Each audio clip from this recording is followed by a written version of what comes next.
आचार्य चाणक्य एक महान ज्ञानी के साथ एक अच्छे नीतिकार भी थे।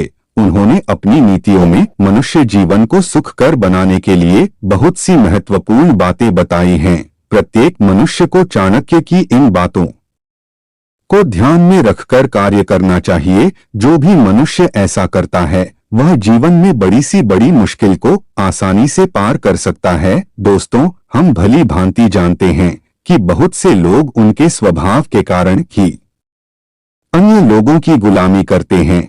आप कभी कभी देख सकते हैं आपके कुछ मित्र आपके साथ केवल मित्रता के कारण ही साथ नहीं रहते हैं, बल्कि उनका एक प्रकार का स्वार्थ भी होता है। जब तक आप उनके स्वार्थ की पूर्ति के लिए समर्थ होते हैं वो आपका साथ देते हैं, और जब आप ऐसा करना बंद कर देते हैं तो वो आपसे भी पीछा छुड़ाने की कोशिश करते हैं।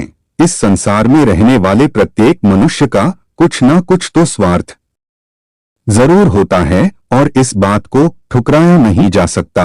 हाँ, अगर आप किसी व्यक्ति को सचमुच आपके साथ रखना चाहते हैं, मतलब वश में करना चाहते हैं, तो आपको चाणक्य ने बताई हुई नीतियों पर गौर करना होगा। तभी आप अपने जीवन में सफल हो सकते हैं।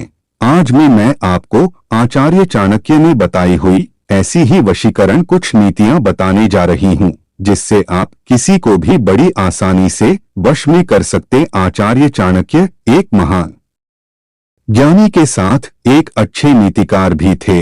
उन्होंने अपनी नीतियों में मनुष्य जीवन को सुखकर बनाने के लिए बहुत सी महत्वपूर्ण बातें बताई हैं। प्रत्येक मनुष्य को चाणक्य की इन बातों को ध्यान में रखकर कार्य करना चाहिए। जो भी मनुष्य ऐसा करता है वह जीवन में बड़ी सी बड़ी मुश्किल को आसानी से पार कर सकता है। दोस्तों, हम भली भांति जानते हैं कि बहुत से लोग उनके स्वभाव के कारण ही अन्य लोगों की गुलामी करते हैं। आप कभी कभी देख सकते हैं आपके कुछ मित्र आपके साथ केवल मित्रता के कारण ही साथ नहीं रहते हैं, बल्कि उनका एक प्रकार का स्वार्थ भी होता है। जब तक आप उनके स्वार्थ की पूर्ति के लिए समर्थ होते हैं वो आपका साथ देते हैं, और जब आप ऐसा करना बंद कर देते हैं तो वो आपसे भी पीछा छुड़ाने की कोशिश करते हैं। इस संसार में रहने वाले प्रत्येक मनुष्य का कुछ न कुछ तो स्वार्थ जरूर होता है, और इस बात को ठुकराया नहीं जा सकता।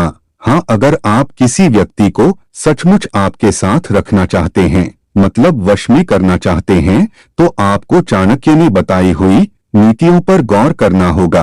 तभी आप अपने जीवन में सफल हो सकते हैं। आज मैं आपको आचार्य चाणक्य ने बताई हुई ऐसी ही वशीकरण कुछ नीतियां बताने जा रही हूं, जिससे आप किसी को भी बड़ी आसानी से वश में कर सकते हैं और उनसे अपना काम निकलवा सकते हैं। आचार्य चाणक्य अपने श्लोक ही होंगे। कपट से भरे लालची लोग अपने लालच को पाने के लिए हर हद को पार करने की कोशिश करते हैं। लालच के भी प्रकार होते हैं। किसी को धन का लालच होता है तो किसी को वस्तुओं का लालच होता है। आप भी ऐसे लोगों से जीवन में कहीं ना कहीं मिले तो होंगे ही। जब उनको आपसे कुछ चाहिए होता है तो वो आपसे मीठी मीठी बातें करने लगते हैं और आपके हर काम को करने में मदद भी करते हैं। जब तक उनको आपसे जो चाहिए मिल नहीं जाता वो आपकी गुलामी भी करने लगते हैं। आचार्य चाणक्य कहते हैं लालची लोगों को धन देकर वश में किया जा सकता है, और उसमें भी आपको उनको एक ही बार सब कुछ नहीं देना होता है। लालची व्यक्ति को थोड़ा थोड़ा करके देकर उसे वश में किया जा सकता है, क्योंकि लालची को अगर आपसे एक ही बार सब कुछ मिल जाएगा तो बाद में वह आपकी तरफ देखेगा भी नहीं और न आपकी बात कभी मानेगा। दूसरा है अहंकारी। आचार्य चाणक्य ने अहंकारी लोगों को भी वश में करने का तरीका बताया है। अहंकारी तो अहंकारी होता है, उसके पास जो कुछ भी होता है उस पे उसे अहंकार होता है। ऐसे लोगों का अहंकार तोड़ने पर वह आपके कुछ काम के नहीं रह जाएंगे। वो आपको ही दुश्मन मानने लगेंगे और फिर आपके लिए मुश्किल बन सकते हैं। अतः ऐसा नहीं करना चाहिए। अहंकारी आदमी को आप उसकी तारीफ। दोस्तों, आपको ये वीडियो पसंद आए तो वीडियो को लाइक और चैनल को सब्सक्राइब जरूर करें। धन्यवाद।